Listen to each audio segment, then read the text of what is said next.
Bioética, do grego bio, vida, mais eto, relativo à ética. É o estudo transdisciplinar entre biologia, medicina, filosofia e direito, que investiga as condições necessárias para uma administração responsável da vida humana, animal e responsabilidade ambiental.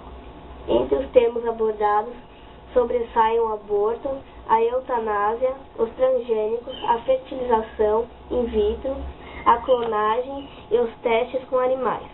O termo bioética foi criado pelo pastor evangélico alemão Fritz Lang em 1927, numa publicação intitulada Bioethic. Na década de 1970, o termo é relacionado com o objetivo de descolar a discussão acerca de novos problemas impostos pelo desenvolvimento tecnológico, de um invés mais tecnista, para um caminho mais pautado pelo humanismo, superando a dicotomia entre os fatos explicáveis pela ciência e os valores estudados pela ética.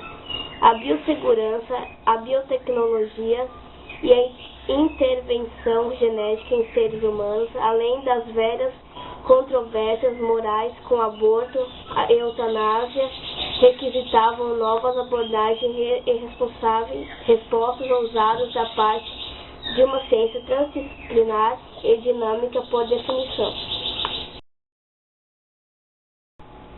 A palavra clone, do grego clon, significa broto. É utilizada para designar um conjunto de indivíduos que deram origem a outros por reprodução assexuada. A clonagem é um processo natural ou artificial em que são produzidas cópias fiéis de outros indivíduos, homens, animais, etc. Ou seja, a clonagem é um processo que formará um clone. O processo de clonagem natural ocorre em alguns seres, como bactérias e outros organismos unicelulares, que realizam sua reprodução pelo método da bipartição. Além disso, o tatu também produz um clone através da poliembriônia. No caso dos humanos, os clones naturais são gêmeos univitelinos, ou seja, são seres que compartilham do mesmo material genético, DNA, sendo originado da divisão dos óvulos fecundados. No processo de clonagem artificial existem várias técnicas de clonagem. Uma delas permite clonar um animal a partir de óvulos não fecundados, sendo esse processo conhecido desde o século XIX. Esses processos eram praticados pelos horticultores que obtinham clones de orquídeas, que através de tecidos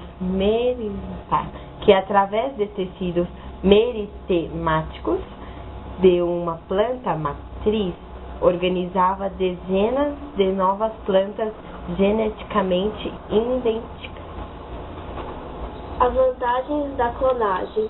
As principais vantagens da clonagem são a preservação de animais extintos, desenvolvimento de animais imunes a algumas doenças que são contagiosas, clonagem das células humanas para tratamento de doenças como pâncreas para diabéticos e de células do sangue para os leucêmicos. Vou falar sobre a ovelha Dolly. A ovelha Dolly foi o primeiro mamífero clonado por transferência nuclear de células somáticas. O professor Lang, do Instituto Roslin, da Escócia, foi o pesquisador responsável por este experimento. O estudo foi publicado em 1997, mas foi realizado ao longo de 1995 e 1996. A ovelha Dolly nasceu em 5 de julho de 1996.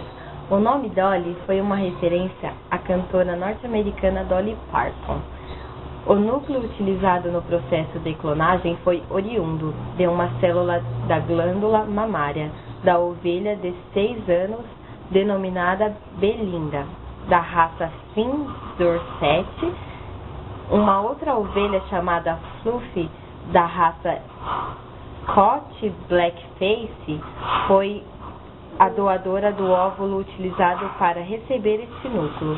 Finalmente, uma terceira ovelha, Lassie, da raça Scott Blackface, foi quem a ovelha Dolly, para evitar que pudessem ser misturadas características dessas três fêmeas. Elas eram de raças com características fenótipicas diferentes entre si. Vale lembrar que foram feitas 276 tentativas para ser obtido o animal colocado viável. A comunicação do nascimento da Dolly gerou inúmeras reações contrárias e favoráveis à sua realização. Muitas pessoas se posicionaram imediatamente contra, pois viam neste procedimento uma ameaça contra a dignidade humana. Inúmeros países, inclusive o Brasil, estabeleceram medidas jurídicas para impedir que este processo fosse utilizado em seres humanos. Outros achavam que isto era inerente ao processo da ciência e que não havia problema algum. Um terceiro grupo, dentre os quais inclui-se o professor Joaquim Clotet, reconheceu que esse procedimento tinha riscos, mas não devia ser simplesmente banido. Segundo esta linha de pensamento, o princípio da precaução deveria ser utilizado neste caso.